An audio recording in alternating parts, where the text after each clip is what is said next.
Welcome to Crystal Palace for the Dairy Crest Games. It's Great Britain against the brilliant Kenyans. We've another lovely evening for your Friday night's athletics here on ITV. And good evening to you. One thing's just about certain, we should be in for some white-hot competition here tonight. No stage races, no pacemakers, just a lot of head-to-head confrontations to get the British team in the right frame of mind for next weekend's European Cup coming up in Gateshead. While those Kenyans have got a great pedigree, their men are really flying at the moment, living up to the reputation they've set in recent years.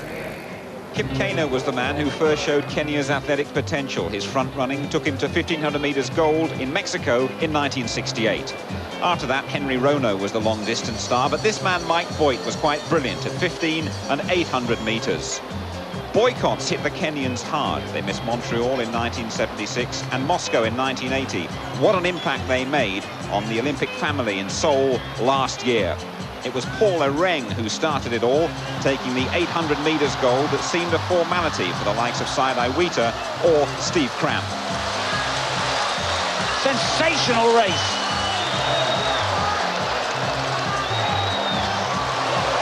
The Kenyans have upset all the predictions yet again. Over the final barrier, it's Kenya 1 and 2, and Roland's fighting on. It's going to be fantastically quick as well. And Kenya gets gold and silver. Now, Kenya have gold in 800, 1,500, 5,000 metres, and the steeplechase. What a performance. The Kenyans have maintained that level on this year's Grand Prix circuit. In Stockholm, we saw a world steeplechase record from Peter Koech. Yobes Ondiki's been an absolute revelation. He's running fast and beating everyone. And Paul Ereng looks untouchable over 2 laps. He's just about the most exciting athlete of the moment. And also here tonight, we've got the likes of Linford Christie, John Regis, Colin Jackson and Jack Buckner, not to mention Steve Cram going in the mile. We've got Tom McKean as well. And Steve Ovett, he's got a very competitive 800 metres. Well, he's got Paul Ereng. You can't get much more competitive than that. And he's also got Kibet, the new find from Kenya, but they keep bringing them out. But those two are pretty tough task to handle. But Tom's running exceptionally well. He ran a great race in the Scottish Championship. He ran the type of race that Ereng usually runs, and he ran well at it. So he's tackling Ereng again. He hasn't got close to him yet, but tonight could be the case. What is it then that really sets these Kenyans apart from the rest of us at the moment? The secret ingredient? Well, I don't know. I mean, the Kenyans are a wonderful free-running nation. I suppose their history is one of tribesmen that used to do a lot of running, but also I think their mentality is superb. They just go out, they don't worry about the times, they don't worry about pace, they just go out and try and keep in front. That's a great attitude to have in athletics, isn't it? Absolutely right. Steve, we'll hear from you in the commentary box in just a couple of minutes. I must mention a women's field event international also going on here tonight. Britain against West Germany, and Britain including the likes of Tessa Sanderson. Let's get straight into the action then with Peter Matthews and first of all Alan Parry. Thank you, Jim. And the action begins here at Crystal Palace with the 400 metres. And currently Britain's #1 at this event is the 25-year-old Scotsman from Troon Inertia, Brian Whittle. With our #1 on times, Derek Redmond, injured, and with several other contenders apparently having lost form, Brian Whittle has won the place in the one-man per event team competition, the European Cup at Gateshead in a week's time. So he'll be looking for a good run here. This should have been the season when he was moving up, in fact, to 800 metres. But also running here for Great Britain, one of our most promising youngsters. Just 20, Peter Crampton. He won the European Junior gold medal 2 years ago and then has had a terrible time with injuries. And indeed, exactly 14 weeks ago today, he was lying in a hospital bed with a suspected broken spine, the result of a rugby league injury. It wasn't a broken spine in the end, and I'm glad to say he's back here and fit again. The full lineup then sees Todd Bennett for Great Britain in lane 2, lane 1 is empty.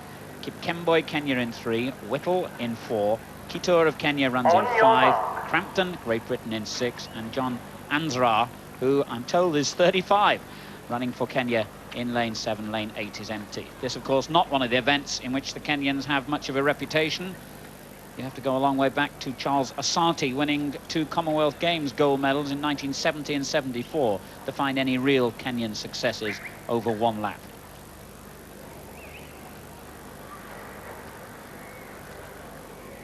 Set. So the British trio will have high hopes here. Twice European indoor champion Todd Bennett getting away very well on the inside, the little man on the extreme right of the picture. In the middle there, Brian Whittle, who won the Scottish title last weekend, also going strongly. Peter Crampton, short of course of racing form and fitness, will do well to hold on here. And the 35-year-old Lanzron nearest to the camera made a good start as well, the best place possibly of the Kenyans. But it'll be Whittle leading into the home straight when the stagger unwinds. Bennett continuing to go well on the inside, and then Kip Kemboy, the Kenyan, between those two. The winner of their Olympic trials, he's got himself out in front. Whittle holding on for second. Bennett is third at the moment, but the other Kenyan, Kitor, closing fast. Kip Kemboy wins it, Whittle second, Kitor third. 45.42 the time, and that will be a disappointment, I think, to the British trio. Kip Kemboy, who only made the quarter-finals in the Olympic Games in Seoul, beating 3 400-metre British specialists. Well, Steve Abett? Well, I think you can say that we expect better for that performance. Our boys didn't really live up to the points that we expected, but the Kenyans really did produce some good performances there, but I think we're going to be struggling if we get that sort of performances in all our events tonight. I think Brian ran exceptionally well. I think he's obviously training for 800 metres, so he's lost a little bit of his zap in his legs, I suppose. He's struggling there, as you can see in the middle of the picture, really fighting around that top bend, and when he came off that top bend, and I think the Kenyans started to make their move, in particular Kip Kemboy, I think he just moved away from Brian there. And as we see, they're all fairly close, but the Kenyans are probably better placed than we are. So we're losing out really on the point situation, and it's going to be close, because in the other events, 15, maybe 8, the Kenyans really dominate, so it's going to be pretty tough in the point situation, I think, at the end of the day. So, good points there for the Kenyans.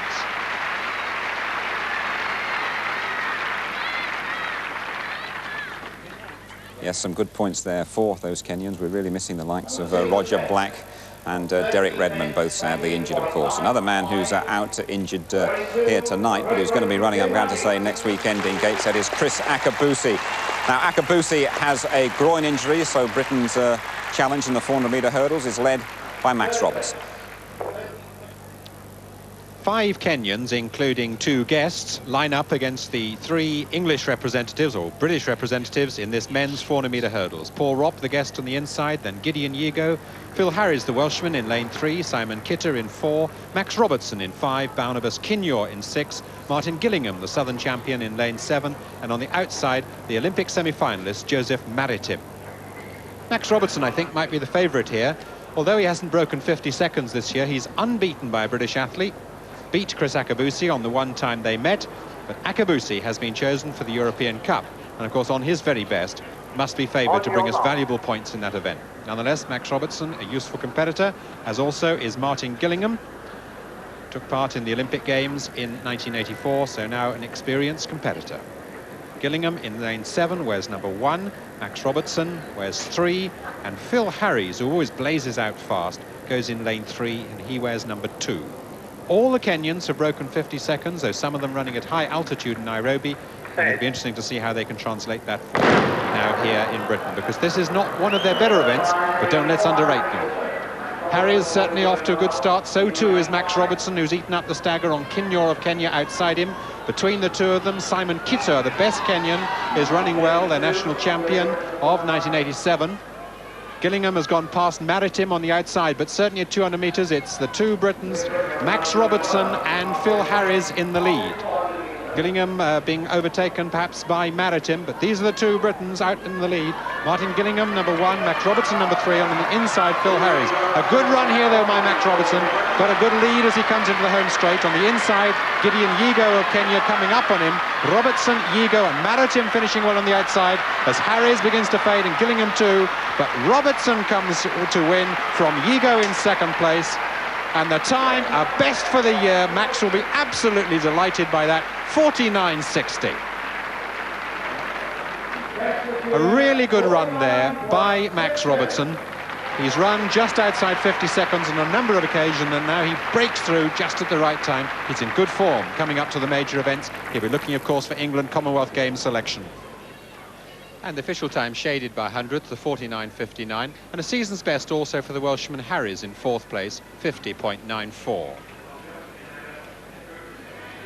Now, we've already had the women's discus this evening, and here's Jackie McKernan, very much Britain's #1 this year. She's improved by some 4 metres, but going into the final round, she was lying in second place. The West German de Celliers led with 54.04, but when it mattered, McKernan produced a good one to win the competition. Let's look again. She's improved the Northern Ireland record to 54 metres 86, not as far as that, but 54.60, the very last throw, and she was the winner. 54.60, then in second place, de Celliers of West Germany, 54.04, then Hackenberg and Pugh in fourth place, 49.88. Live, we've got the high jump, the bar just raised to a new height of 1.87 metre. The 4 match competitors still left in. This is Marion Goldkamp of West Germany, and competing for Britain, we've got Sharon Hutchings and Janet Boyle. Goldkamp fails on her first attempt, as has her teammate Carla, as has Sharon Hutchings, and it'll be Janet Boyle next. In fact, Sharon Hutchings only just managed to stay in by clearing the previous height of 1.84 on her third attempt. So the 2 Northern Ireland athletes representing Great Britain, both of them, of course, Commonwealth medalists 3 years ago. West Germans haven't got their best team out tonight. They've got a couple of women who've jumped well over 190 this year, Heike Henkel and Arlene Ahrens, but they're represented by a couple of youngsters who are also capable of pressing our best. And let's see if Janet Boyle can get close to her best form. Somewhat inconsistent, one has to say. She has her best ever of 1.92 m, and this year she has jumped 1.89 m, so we're getting close to that at the present height of 1.87, which is 6 feet 1.5 inches.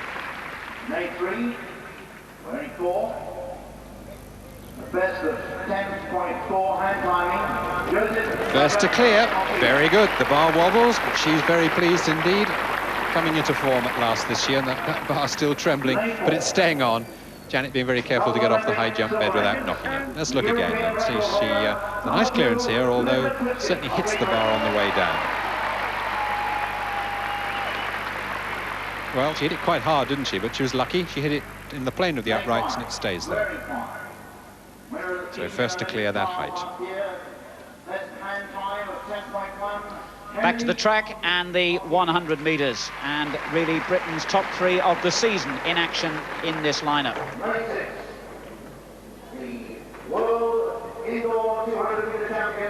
Running in lane 1, or rather lane 2, lane 1 is empty, is Marcus Adam, who won the United Kingdom Championship almost 2 months ago, but hasn't really reproduced that form since.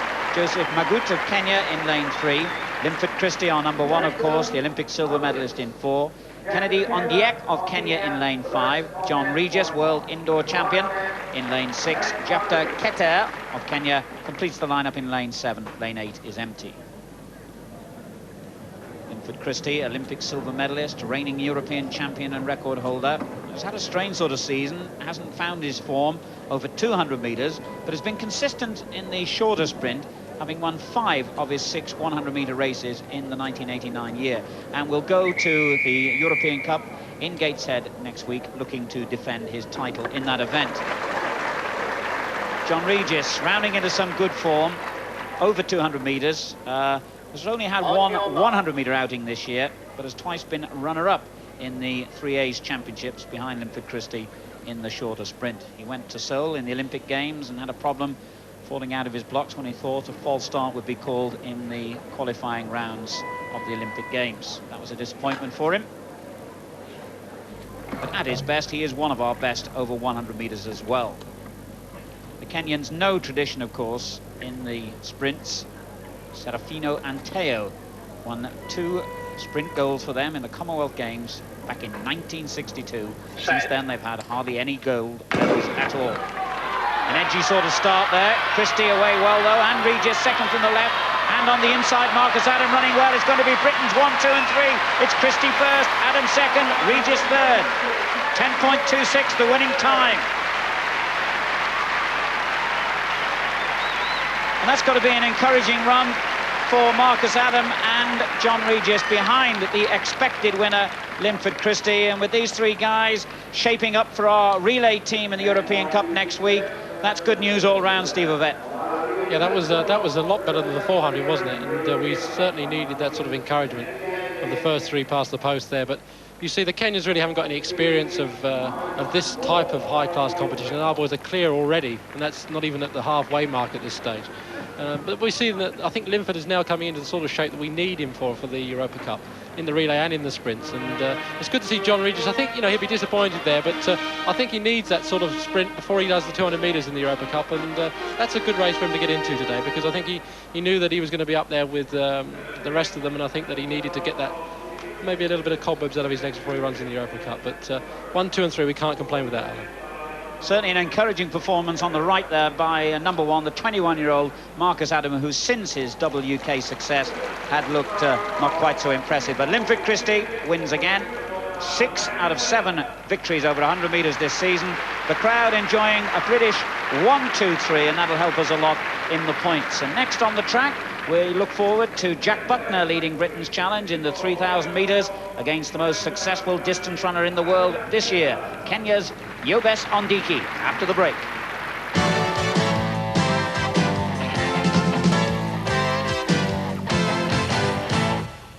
Hello once again from Crystal Palace. The pattern really already set for this Dairy Crest International.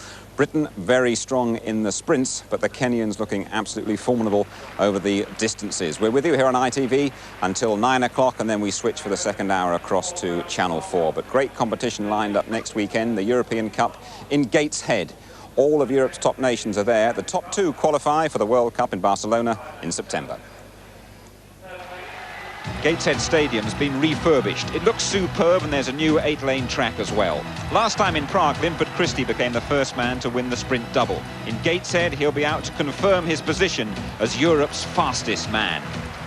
Scotland's Tom McKean has a magnificent European Cup record, a winner in Moscow, first once again in Prague. Can he make it an 800 metres hat-trick next weekend?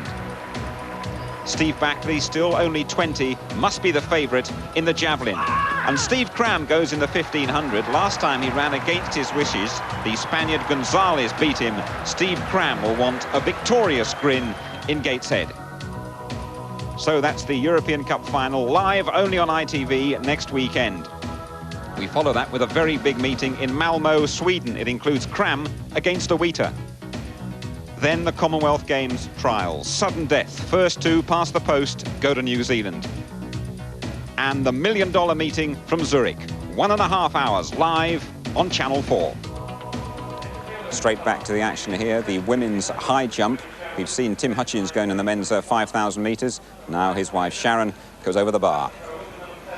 Let's hope she does indeed go over the bar, Jim. It's her final attempt at 1.87 meters. We saw Janet Boyle go clear on her first attempt. The West German, Goldkamp, went over on her second. The other West German, Kohler, is out. And now a last chance for Sharon Hutchings to stay in the competition. Oh dear, no, nowhere near it, in fact. And Sharon, who has cleared 190 in the past, when she was in her Commonwealth Games form of 3 years ago, has not been able to exceed 185 this year. And certainly coming up to the Commonwealth Games again, she must be desperately hoping to get back to the 190 levels, but really was nowhere near it tonight. Third attempt, third success at 184, but 187, too much for her. So she has to settle for 3rd or 4th place.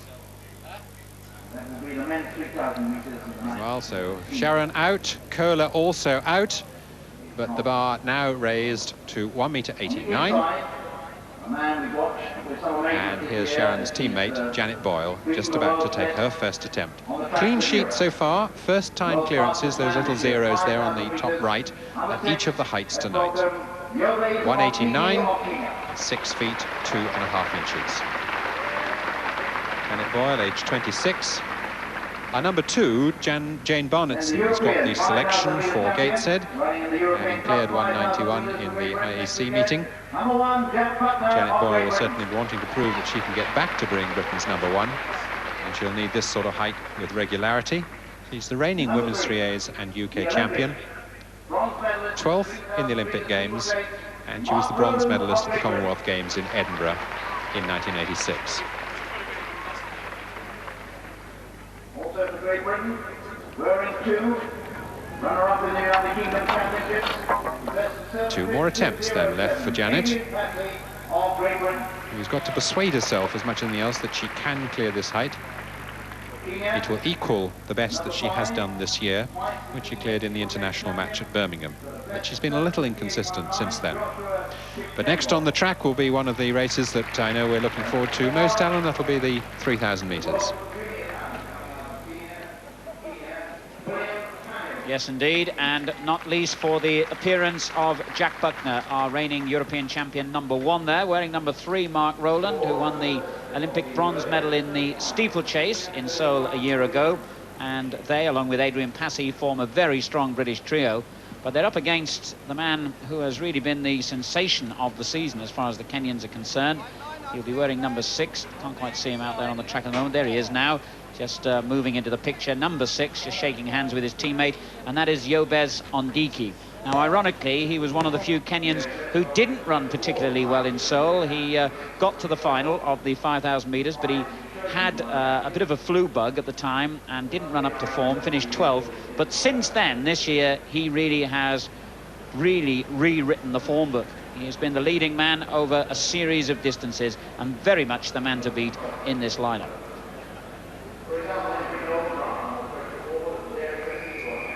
Jack Buckner, Adrian Passy, Mark Rowland, the British trio. Ondiki leads the Kenyan challenge along with William Tanui and Joshua Kipkemboi, one of the top Kenyan steeplechasers.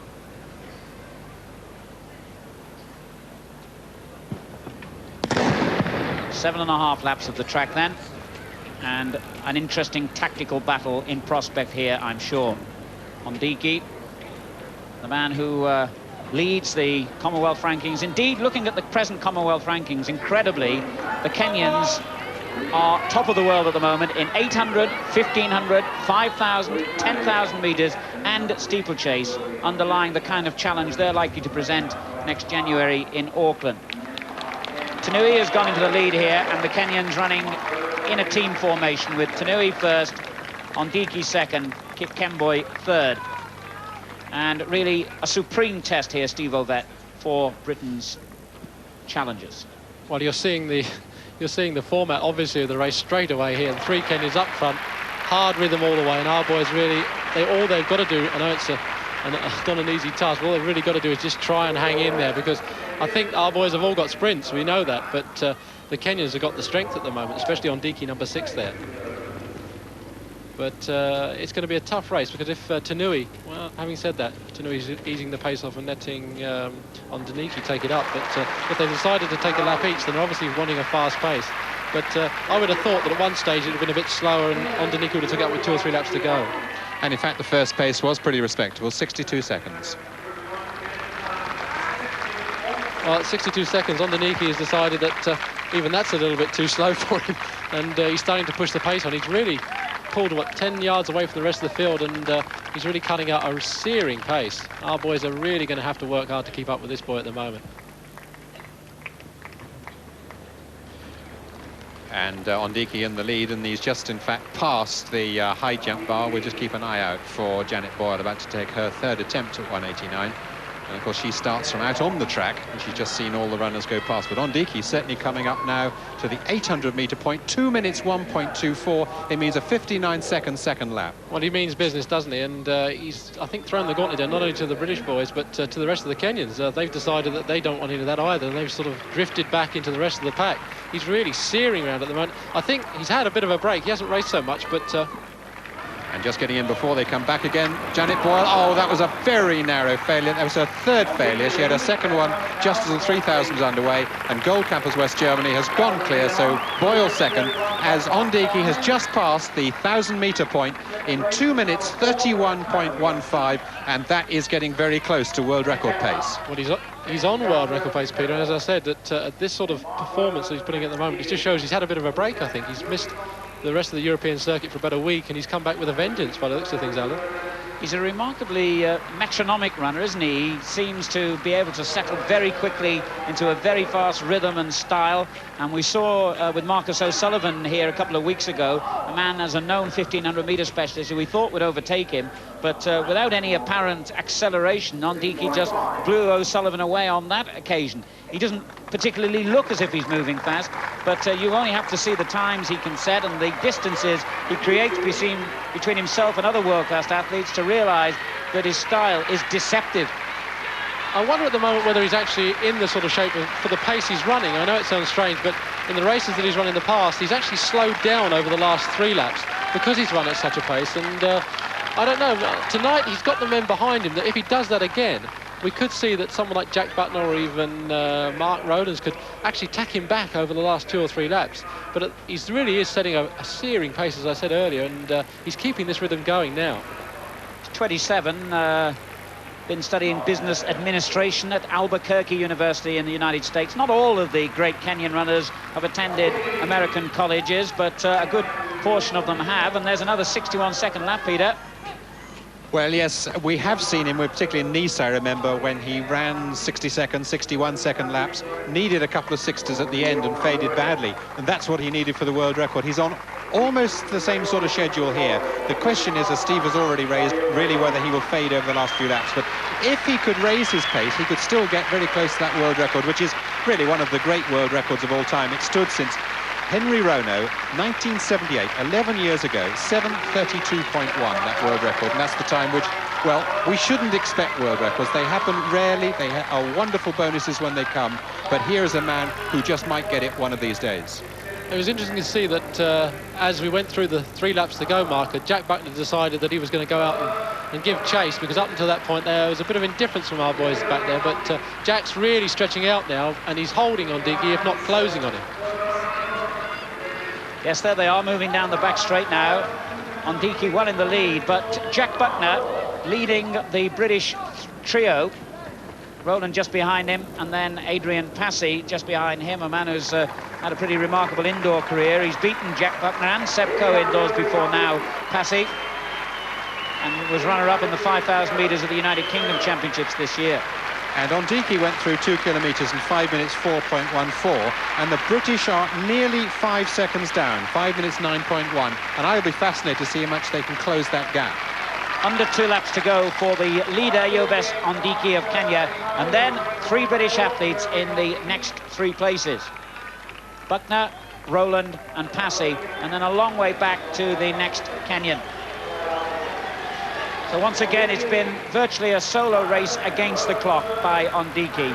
And we estimate his pace at the moment around about 7:33, 34. As Peter's been saying, 7:32.1, Henry Rono's world record from way back in 1978. The best time in the world this year, 7:34.79 by Said Awita. This time round, Ondiki will hear the bell. Well, he's close, if not very, very close to that world best time. Our boys are really wondering what's hit him here. They tried to make an impression on Ondiki, but he just wouldn't let them.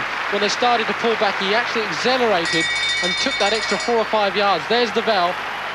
And I think with that sort of time, he's going to get close to that world best, Alan. 6:36. He's asking a lot in the final lap on his own, and he's been running on his own for 3 or 4 laps now. But Ondiki, obviously, one of these days is capable of snatching Henry Rono's record. Surely he is, and he's opened up his gap over the British athletes to 10 seconds, so he's going away from them. And again, just look at that. What a perfect picture of stylish, economical running. You have to look at him and think that perhaps one day in the distant future here is a great marathon runner as well. Beautiful athlete to watch. Stylish and elegant, and looks so untroubled, running at a very fast pace. Now, the crowd have locked onto the fact that he's close here, but what can he produce here is asking an awful lot, and he's obviously, I think, going to just shade it again. The world record has gone, but another great performance by Yobes Ondiki. 7:36.72. Henry Rono's mark stands another furious assault. Behind him, Adrian Passy has come through for 2nd place. Mark Rowland 3rd, Jack Buckner 4th. That's a bit of a disappointment for Jack Buckner in view of the fact he'll be running 5,000 metres next week in the European Cup for Britain. Personal best for Passy, 7:48. So tremendous run there from Ondiki. But now in the javelin, the first throw for Tessa Sanderson. Britain's #1 since 1974, before Fatima Whitbread took over, and Tessa struggling to get back into her best form, which certainly means throws well in excess of 60 metres. That was about 4 metres down on that level. She's just had 2 competitions this season, one at 60 metres, one at 56 metres, and it's very difficult to get right back to the sort of form which took her to a British record of 73 metres 5 years ago. Still not yet able to get everything in behind the javelin, even though Fatima Whitbread not competing. Tessa Sanderson are #1, or vying for it, I suppose, at the moment, with Sharon Gibson, who's also over 60 metres this year. And the distance 56.24. She'll be hoping she can do better than that. Well, our next action at Crystal Palace sees 2 of the best athletes in the world clashing over the high hurdles. Tony Jarrett against Colin Jackson, coming up soon.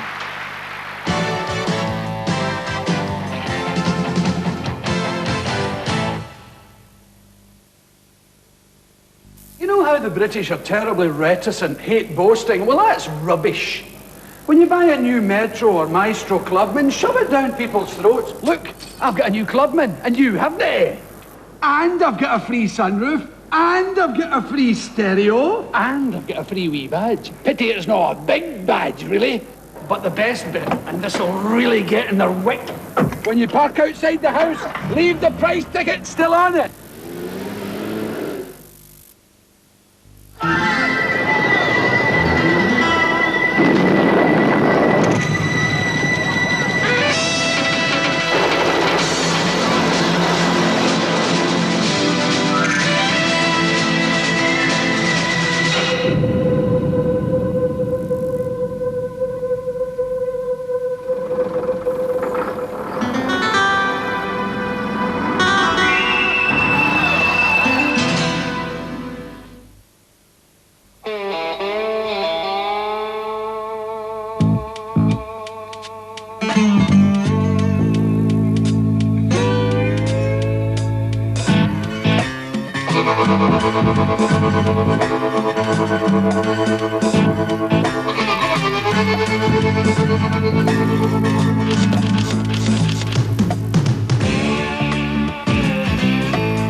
It's a sad fact that too many small businesses fold in their first year.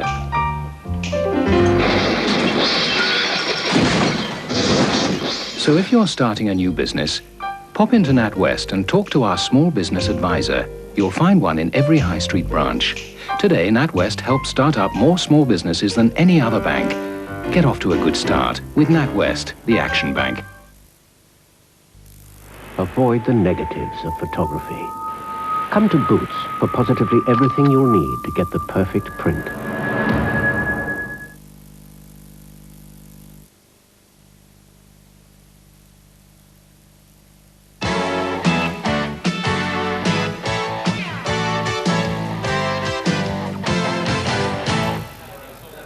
Welcome back to Crystal Palace for the Dairy Crest International, Great Britain against Kenya. And the next race on track, the 110 metres hurdles. Colin Jackson, our Olympic silver medalist, world bronze medalist, and one of the world's leading athletes so far in 1989, runs here in lane 4. But he knows he'll have his work cut out, not for once trying to beat his arch rival, the Olympic champion Roger Kingdon, but trying to beat one of his own British teammates, the 20-year-old Tony Jarrett. What a season he's having.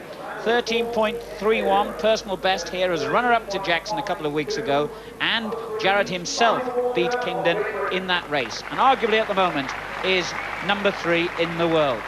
Let's have a look at the lineup then for this 110 metres hurdles.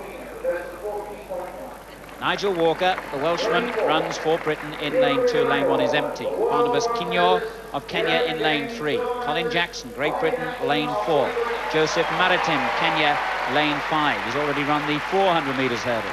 Tony Jarrett, Britain, lane 6. Gideon Yego of Kenya in lane 7. They're national champion in this event, though it's not an event for which the Kenyans have any real reputation. But I wonder just how well Jarrett will do this time against Colin Jackson. He said that he wants Colin Jackson and Roger Kingdon to know that he's around, know that he's the man to watch out for in the future. And that's the athlete's view of this short but always spectacular event. The best times in the world this year. Colin Jackson right up there, and Tony Jarrett makes the caption as well. What enormous talent Britain has in this event. And to think that Colin Jackson's just 22, Tony Jarrett's just 20, Nigel Walker's virtually the veteran of our sprint hurdlers, and he's only 26. John Ridgeon injured at the moment. David Nelson, and so many others that can take on and beat some of the best in the world. On paper, this should be strictly a domestic competition. Set.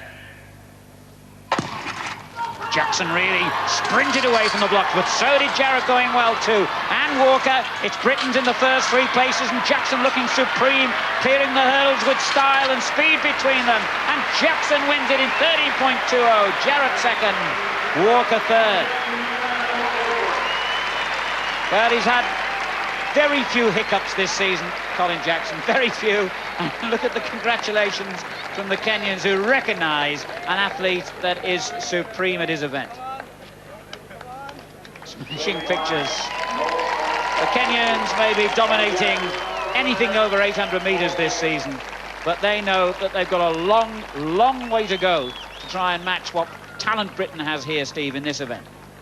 Well, I think as soon as the gun went there, we saw the dominance of our boys over that first hurdle, all 3 of them there. And Colin, I think, hitting into his perfect stride almost straight away, not hitting any of the hurdles this time, I don't think, until the last maybe 8th hurdle. I think he may have just clipped. But superb, relaxed rhythm here. He's not being pressured by Kingdom. He's not being forced to overstride. He's just getting into his rhythm and producing the results. A 13.2, very relaxed, very comfortable. Not dipping under the line there for a change, which I think emphasises the fact that he's taking it fairly steady. But if we watch from the head-on camera, you see a perfect example of hurdling here from Colin. Relaxed rhythm, just edging over those hurdles. No gap between him and the hurdle, snapping that lead leg down as fast as he can. But Tony Jarrett there, just in the secondary outside lane, the number 2, just going out of shot as I say that. But he's had a good race there too, because he's up against perhaps, at the moment, I think, the best hurdler in the world. Kingdom may have something to say against that, but the clashes so far have proved it, I think.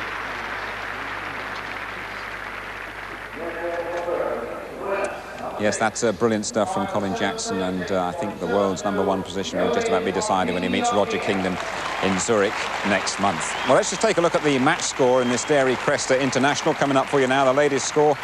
After the race we've just seen, the hurdles race, maximum points for Britain there, and Britain lead the Kenyans 67-43. OK, now we are going to take a look at Tim Hutchins. I anticipated that a little bit earlier on. Of course, Tim will be running the 10,000 metres for Britain in the European Cup in Gateshead next weekend. Today he goes in the 5, and what opposition for him, led by John Ngugi. Ngugi, the brilliant Olympic and world cross-country champion. 4 laps to go in the 5,000 metres, and the Olympic champion, John Ngugi of Kenya, has built up a big lead. For the first 4 laps of this race, the leadership was shared between the British trio of Tim Hutchings, David Lewis and Richard Nerurka. And then suddenly, without any warning at all, John Ngugi took off, put in a very fast 200 metres and altogether a 61-second lap at that early stage of the race, and that effectively split up the rest of the field. It looked for a moment as though Tim Hutchings, in the background there, in the far distance down the back straight, was going to catch up with Ngugi again. But since then, this man with this strange, almost ugly loping stride has got further and further away again. Tim Hutchings in 2nd place. Then the next 2 Kenyans, Philip Bargutu and Moses Tanui. And then back to Richard Nerurka, wearing number 1. David Lewis, wearing number 3 here. And running as a guest competitor, number 7 is Steve Tunstall. But Steve Ovett, this man who has made the World Cross Country title his own with 4 successive victories, and who won the Olympic 5,000 metres gold in magnificent style, has given us another unusual but very effective display of his talent.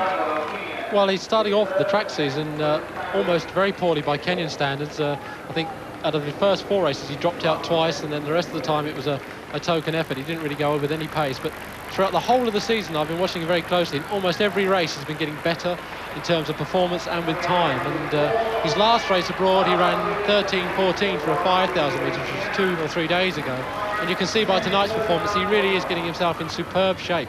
He's almost racing himself into that sort of shape, really, because obviously his training while he's travelling between races can't be very hard, but here you see him almost loping around. He looks so casual when he's out there doing what a respectable pace. He's not even breathing heavy, looking around all the time, almost as if to say, well, I'm just going to win this for the team and that's it.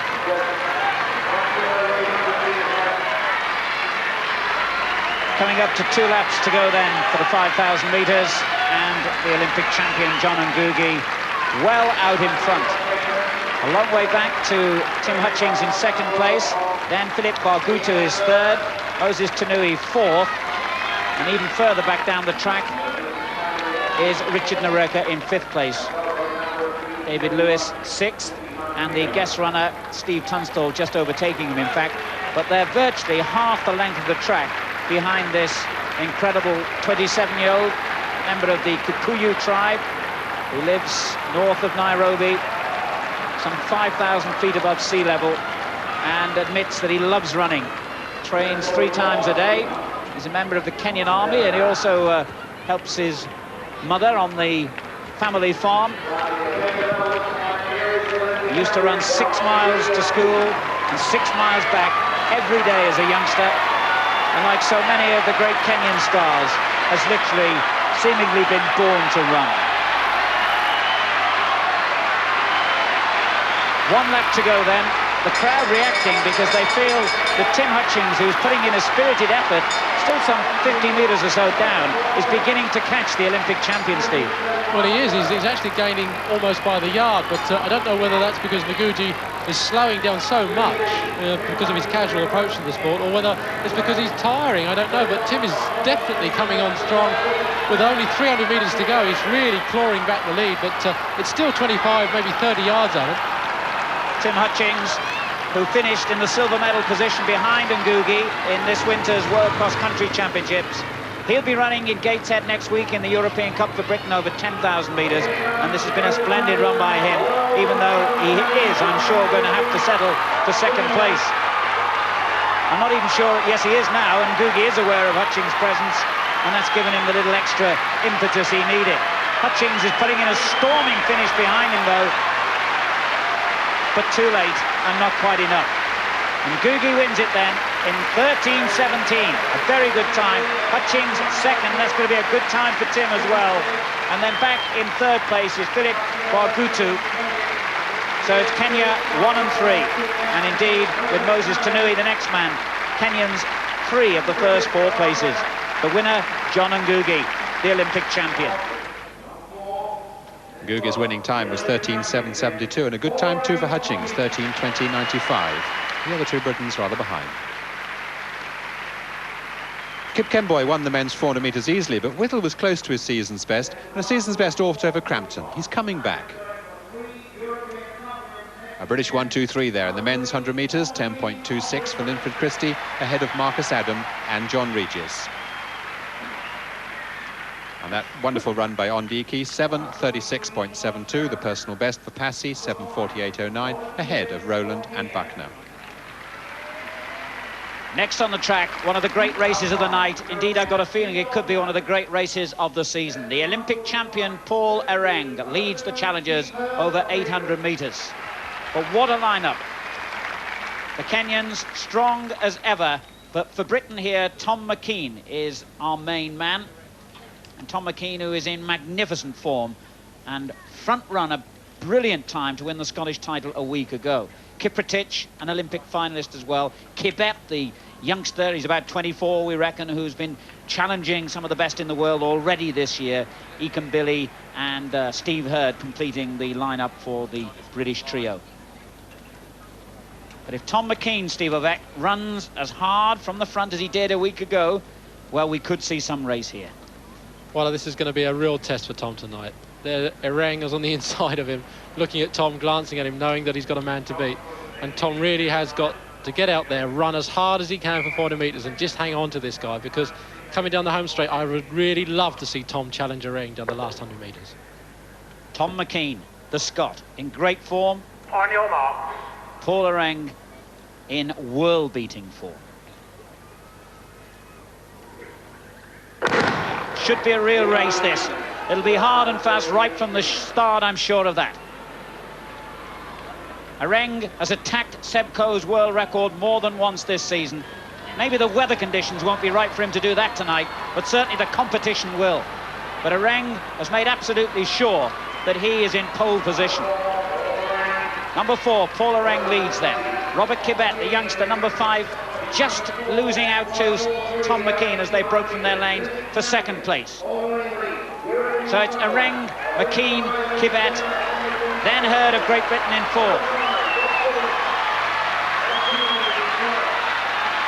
Kiprotich moving through as well now, wearing number 6, the taller of the 3 Kenyans. Watch the clock as they go through the 400-metre mark. 50.14 for Paul Ereng. McKean holding on for second. Come on, Tom, he's got to close that gap on Ereng around this last, well, they're in the next 200 metres, because it's Ereng's strength, this third 200 metres, Alan. This incredible 21-year-old who'd run just a handful of 800 metres before last year and then won the Olympic title and has since won the world indoor title under pressure for one of the few times this season from Scotland's Tom McKean. 76 seconds at 600 metres. Predictably, it's quick. And McKean is building himself for an attack. Ereng knows he's got a fight on his hands here. McKean looking brilliant. Ereng on the inside. The crowd absolutely going potty here in the stand. Ereng holding on, but McKean's in front. And McKean has beaten the Olympic champion. 1:43.89 the time. A magnificent new personal best, but more importantly, the scalp of the Olympic champion. What a race, and what a performance by Tom McKean, the man who some of the tabloid press wrote off as a coward. They're going to swallow those words tonight. Good boy, Tom. I got so excited to that race, and I'm sorry I didn't do justice to the viewers, because I was willing Tom on in that third 200 metres. He had to get up to Ereng. He had to be on his shoulder coming off that final bend, and that's exactly what he did. Coming off that final bend, Ereng knew that he was we had problems there.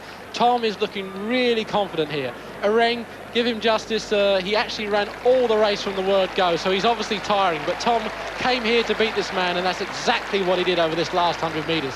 At one stage, just at one stage, I thought Ereng was going to pull away from him at this point. But I think Tom, look, digs again here with about 60, 70 metres to go. And I think then he senses that he's got Ereng. And at this point, Ereng knows he's beaten. He looks across, I think, at Tom and thinks, this is the first time this sort of thing has happened to me this year, and I don't like it. But look, there's a big gap there, and I think Ereng's going to be, you know, thinks second or even third. No, he gets second there, but he knew he was well beat. Well, remember, Paul Ereng, apart from one early season defeat, had won 18 times this year over this distance of 800 metres, at which I underline he's the Olympic champion and world indoor champion. He'd apparently beaten everybody. Tom McKean at Edinburgh a few weeks ago beat everybody else in the world, bar Paul Ereng. Now he's got his scalp as well. And that really was a memorable race by the Scot Tom McKean, who will go to Gateshead next week for the European Cup with his confidence soaring high, looking to win a third European Cup. And remember, you can only see that event here on ITV. Great run, Steve. That was one of the best 800-metre races I think I've ever seen, and I don't think you can do any more of a service than Tom to say that was fabulous.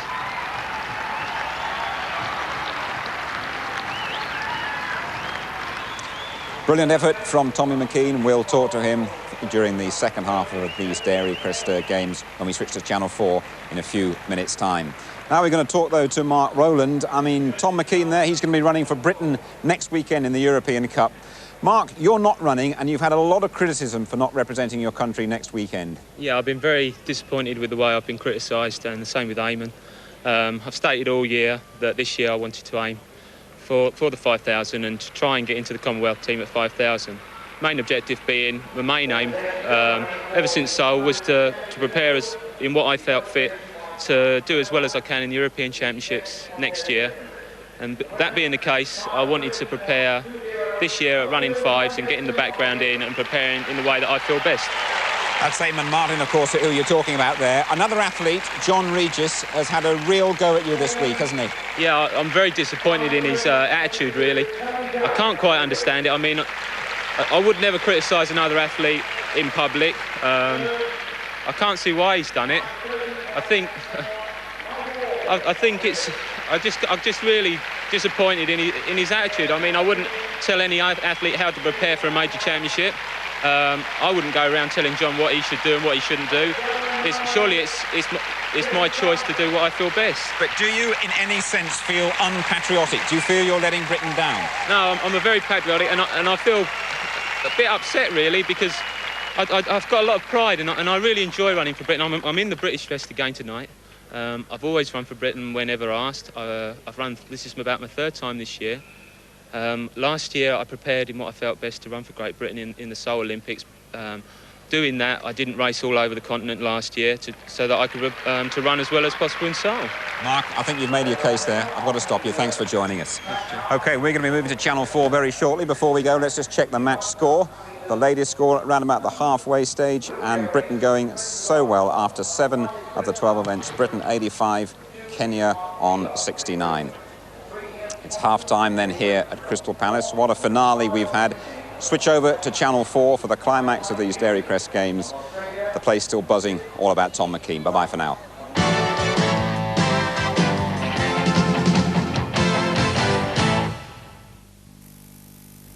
And a reminder to viewers that coverage of the international athletics continues on S4C tonight at 10:30.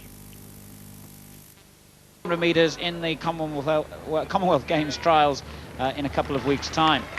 So this will be an important outing for him. Larkins as well now has gone in front, the Wolverhampton athlete, wearing number 2, is having a very good season. But I think the real fascination here was the late entry of John Ngugi, who, if you watched earlier, there he is, just shambling his way almost to the front again with that. It's been described as Groucho Marx-like running style he has. Doesn't stop him going quickly. He's already run in and won the 5,000 metres in a world-class time of 13:17. And here he is now replacing William Carocci, who should have been running, but who missed his flight from Italy, I gather. So Ngugi said, I don't mind, I'll run. Incredible, Steve. Well, that's right, but it just shows you the calibre of an athlete that it is. He can actually get out there after running that sort of time and still stagger around a mile race, because most athletes will be in their bed, I think, tucked up quite nicely after a run like that, thinking that they've done a good night's work. But he's out there now taking the pace even. He's not just in the race, he's actually taking the pace and pushing around quite respectively, Alan, as well. Well, it's sub-60-second lapping at the moment. Ngugi leads then. Chisire, number 5, there is in 2nd place. And then the British trio lined up behind him. I think this is a good race for Steve, because, to be honest, the quality isn't that strong. And with the Gateshead coming up in the Europa Cup coming up a bit later, I think he needs a bit of a confidence booster. And a win here tonight would just do that for him, I think. He's been beaten 3 or 4 times by Kenyans and things, so it'd be nice to beat some of the Kenyans here tonight and to show, perhaps emphatically, that he can run really well when it's necessary next week. Paul Larkins moving up with 2 laps to go. And Cram looking comfortable at 880 yards, 2 minutes 1.41, so it's still a good pace. And Ngugi leads. Number 2, Paul Larkins in 2nd place. Then Chisire is 3rd. And Larkins, who's running really out of his skin this year, the man who took a college course in journalism at Oklahoma State University in the States, coached by the great Finn John Vartainen, and is running with new positive confidence this year. Quite happy to go out in front. Number 2, Paul Larkins. Well, it's been a fairly respectable pace, nothing fast. All the runners are there or thereabouts. Even John Ngugi, who's just run a great 5,000. But here we see Morel moving up. They're all bustling there for the last 400 metres. Morel's gone in front now, and Steve Cram looked unable to respond at that point, but has forced his way past the inevitably tiring Ngugi now. Well, Ngugi's come back at him again. And at that point, we think that Steve Cram has actually pulled out, and he's had some problems with his calf, and I think he's dropped out here. Yes, on the bend, going into the final lap, Steve Cram, a disconsolate figure, and this a week away from his appearance in 1,500 metres in the European Cup. That's worrying. Meantime, Joseph Cesire stretching away from Tony Morel. Steve Cram never looked happy at any stage of that race, and suddenly the calf injury obviously proved a real problem. So now it's a long run, but an easy run home for Joseph Cesire, the Kenyan.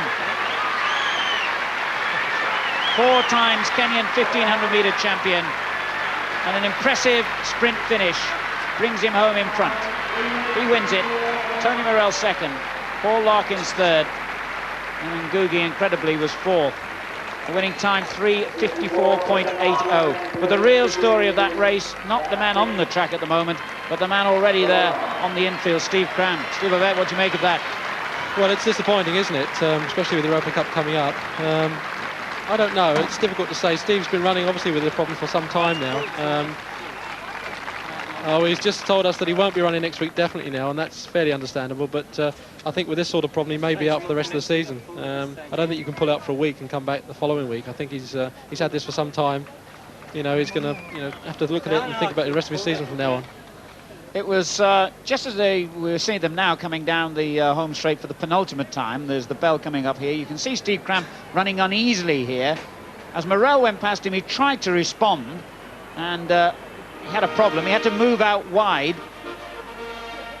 He tried to overtake John Ngugi there, the Kenyan, and couldn't do so. That's right. I think Steve's made the right decision, because next week he's up against people like Gonzalez, Baumann, Di Napoli, Harold, Theobald, and they're not sort of the guys that are going to take anybody, at half strength. They really want a good man in that sort of field, and we haven't got it, I don't think, in Steve at the moment.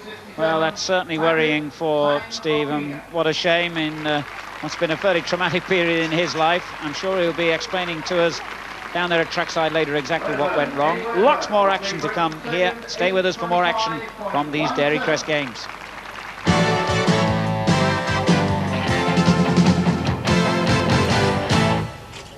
And hello once again from Crystal Palace. Everything here done unnaturally, a little bit muted after Steve Cram pulled out of that men's mile, and Steve saying instantly he won't be running for Britain in the European Cup next weekend. Sad news indeed. Let's just check on the latest situation in the match before the relays. And here is the match score, and Britain have kept that cushion quite comfortably throughout, really. Great Britain 109, Kenya 89, and still to come, of course, both relays, the 4x100 and the 4x4 as well. Let's just look back, though, at the highlight of tonight's Dairy Crest meeting. The men's 800 metres, of course, and Tom McKean running absolutely brilliantly over the last couple of hundred to beat the great Kenyan Paul Oreng. Watch the clock as they go through the 400-metre mark. 50.14 for Paul Oreng. McKean holding on for second. Come on, Tom, he's got to close that gap on Oreng around this last, they're in the next 200 metres, because it's Oreng's strength, this third 200 metres, Alan. This incredible 21-year-old who'd run just a handful of 800 metres before last year, and then won the Olympic title, and has since won the world indoor title under pressure for one of the few times this season from Scotland's Tom McKean. 76 seconds at 600 metres. Predictably, it's quick, and McKean is building himself for an attack. Oreng knows he's got a fight on his hands here. McKean looking brilliant. Oreng on the inside. The crowd absolutely going potty here in the stand. Oreng holding on, but McKean's in front, and McKean has beaten the Olympic champion. 1:43.89 the time. A magnificent new personal best, but more importantly, the scalp of the Olympic champion. What a race, and what a performance by Tom McKean, the man who some of the tabloid press wrote off as a coward. They're going to swallow those words tonight. And McKean's official time shaded to 1:43.88, and that's a time beaten by British athletes only by Coe, Cram and Elliott. And slightly hidden there, notice Billy, the fastest time he has run for 5 years. He's coming back too, but a magnificent run at the front there by McKean, ahead of the 3 Kenyans. Centre of attention there, Linford Christie, signing autographs for his female admirers, of which I'm sure there are many. And he'll be watching with great interest the next race on the track, the 4x100 metres relay. He's not actually taking part in this race. That toe injury that has troubled him all season is giving him a little bit of jip again. But we've got a very strong quartet anyway. Tony Jarrett, John Regis, Marcus Adam and Clarence Callender, the anchor leg.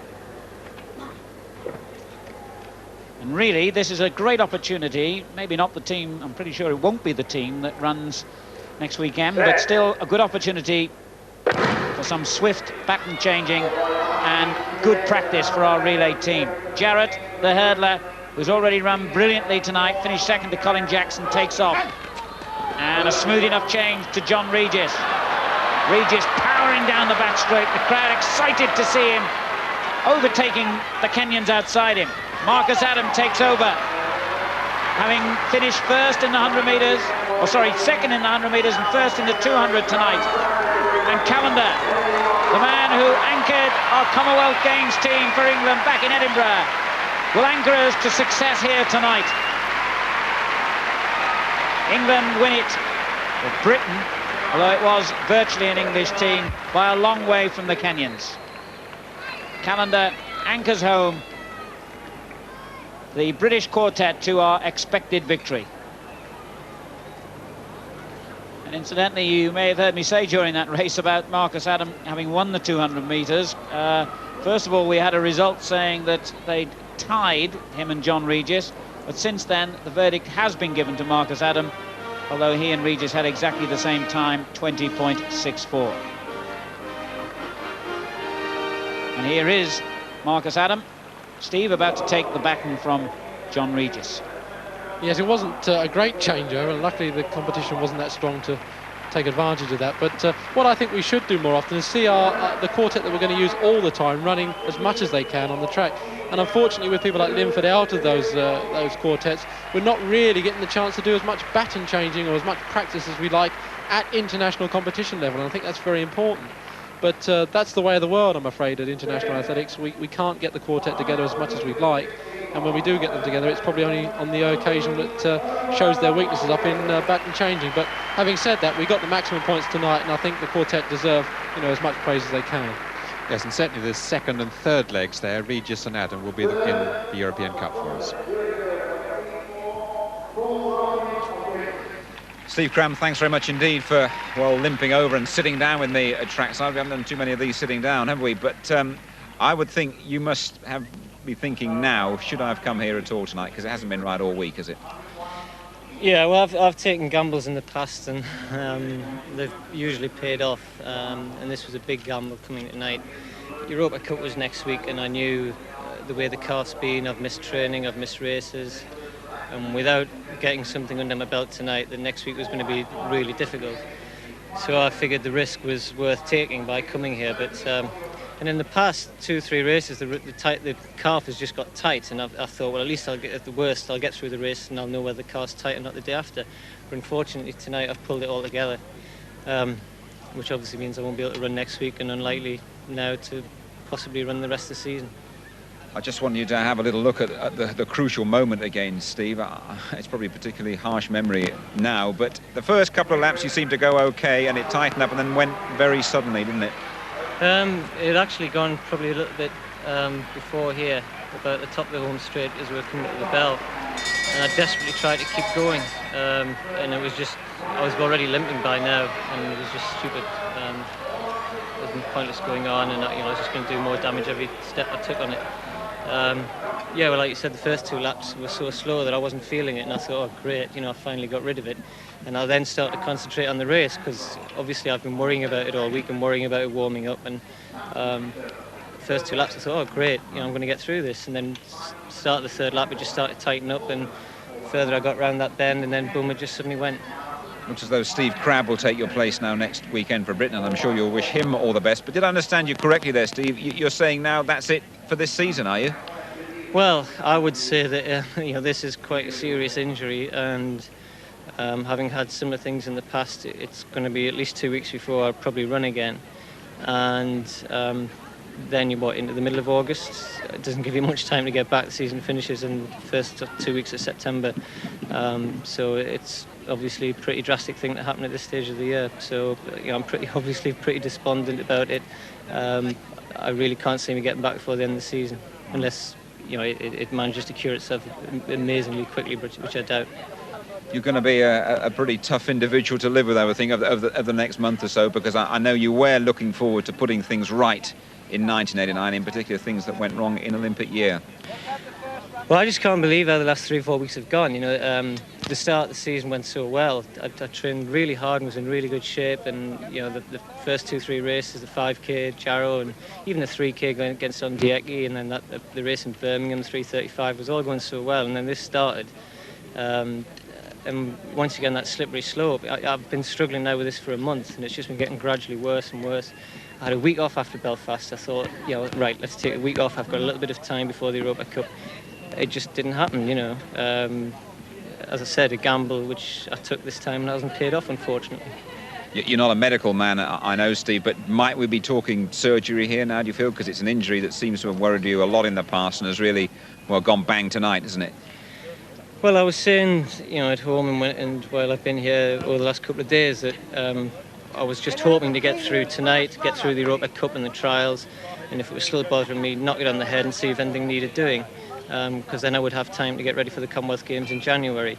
Unfortunately, I haven't even been able to get that far, so yes, I suppose I'm going to have to go home now and have a chat with my physio and people and see what has to be done, if anything. Yeah, just one thing. You obviously live up in Gateshead in the northeast. What's the feeling about next weekend's European Cup? The place must be really buzzing. Well, I'm distraught now, I really am. I mean, this is the biggest event which has happened in Gateshead. That stadium is looking superb now, and people will be very surprised come next weekend. It's an excellent facility now, and as you said, the people up there are very, very proud to be hosting the event, and the Geordies are going to get right behind it. I think there are a few tickets left. I mean, hopefully this won't put people off. It's going to be a fantastic event. Unfortunately, I'm going to have to sit in the stands and watch it now. Just one thing that might well bring a little smile to your face finally, Steve. The sponsors, Dairy Crest, have asked me to give you these for Josephine.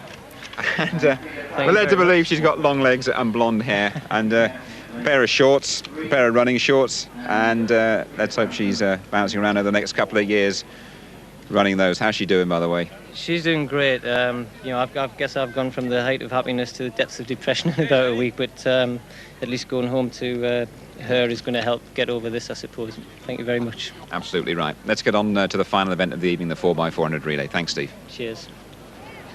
Well, I know Dairy Crest take a great deal of interest in junior athletics, but a week-old baby, that really is making sure that Britain's future is secure. Anyway, a very sad story with a happy ending, anyway, we hope, for Steve Cramp. As we move our attention to the final track event of the night, the 4x400 metres relay.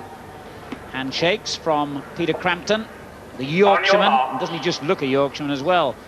Hewn out of Yorkshire stone, this big, immensely strong young man who's had a couple of years of big injury and illness problems, but came back tonight, ran 46.51 in the 400 metres. He'll be satisfied with that and looking for the opportunity to run hard again here in the first leg of the relay.